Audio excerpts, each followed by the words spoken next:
reincarnation for special reasons.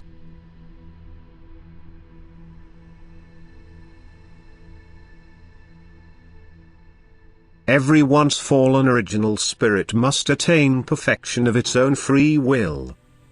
And this requires an infinitely long time of development from the deepest abyss to the pinnacle.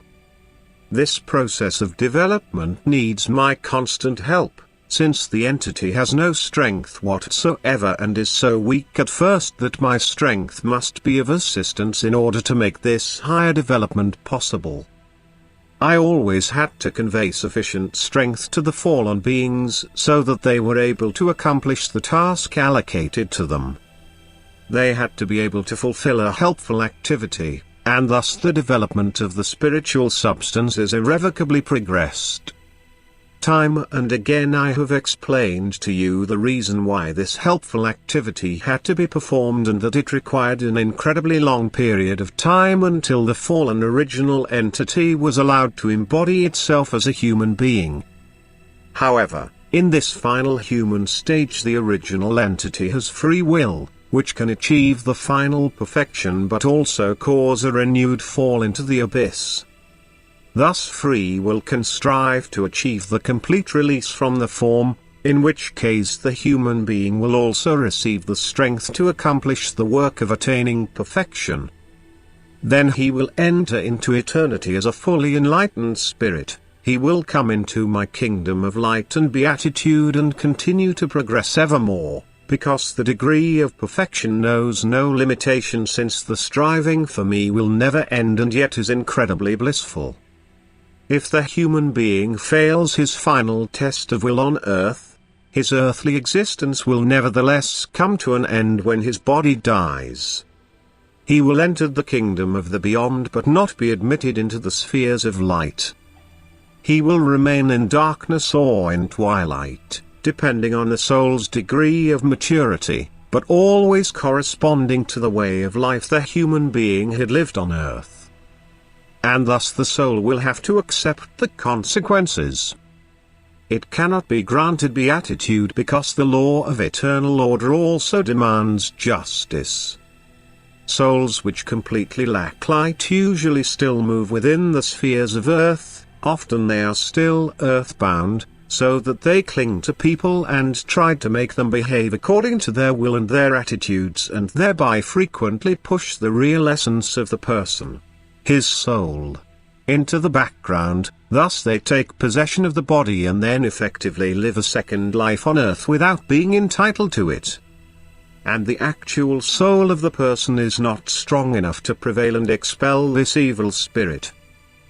The person is bothered by afflictions and all kinds of pain caused by the evil spirit until the soul succeeds in establishing a strong bond with me, which then will enable me to dispel the evil spirit, so that it subsequently will realize that it no longer lives on earth. To allow such earthbound souls a return to earth again would only result in certain renewed failure, since these souls would return to earth without past memory and yet in possession of free will again. Hence you humans must never believe in such reincarnations. Neither must you believe in the soul's return to earth for the purpose of achieving perfection if it previously failed on earth or had not achieved the degree of perfection required and which it believes it can attain now.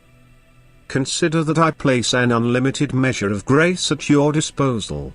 Also consider that I accomplished the act of salvation for you, that it is possible for every soul to depart from this earth in a redeemed state, and that such a soul truly will still be able to ascend in the beyond and become inconceivably happy. Admittedly, the free will of every soul will also be respected in the spiritual realm, and if the soul wants to return to earth its desire will be granted. But it runs the great risk that it might also descend into the abyss, since in earthly life free will is decisive again. However, a soul which can show only a tiny glimmer of light will recognize the opportunities of achieving maturity in the beyond and will refuse to enter a body of flesh again. And a completely lightless soul will never be allowed to return to earth, for it first has to provide evidence of its change of mind, and then it will no longer be willing to live on earth. Nevertheless, during the last days cases of reincarnation will be allowed, but they happen for special reasons. First of all, beings of light will come to earth for the purpose of a mission because of the immense spiritual adversity. But their embodiment should not make people believe that every soul will return to earth for the sake of attaining higher maturity.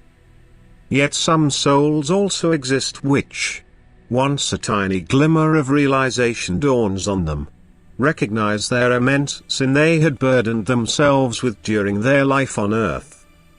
These are individual cases which require much atonement, which certainly could also be removed in the beyond, but which impel these souls to sincerely ask for permission to redeem this guilt on earth, and which are willing to fulfill a helpful mission at the same time. But such cases must never be generalized, since this would be a serious deception which can only result in disaster for people. And these souls will also have to endure unusual destinies of suffering which might often make their fellow human beings doubt my love, but which have their explanation in the considerable guilt of these souls, which is the real reason of their earthly life. Profound and living faith in Jesus Christ and his act of salvation guarantees that all guilt has been redeemed through his blood. But these souls had not found redemption through Jesus Christ in their earthly life and therefore brought it over into the spiritual kingdom. Yet the soul must have achieved a certain degree of light already to be allowed to live on earth again. It must have found the path to Jesus Christ in the afterlife, it must have appealed for forgiveness of this guilt and then have decided of its own free will to accomplish this act of atonement and have asked for my permission. Otherwise its return to earth will not be granted. I always say that the doctrine of reincarnation is a misguided teaching if it is applied to all people who departed from this earth in an imperfect state. And I have always mentioned special reasons which justify such reincarnation. Not to have accepted or utilized the grace of my love is a repeated sin against my love, and you cannot brush this sin aside as you please with a repeated return to earth. You have the opportunity to cleanse yourselves from all guilt through Jesus' blood while you live on earth. And my love for you really will not leave any stone unturned in order to help you attain perfection. And this love should not be rejected by you, otherwise you will meet with a painful fate in the beyond, as my justice demands, even if my love for you is greater than great, and even then I will still help you to reach the light one day, for my love can only be effective within the scope of divine order. Amen.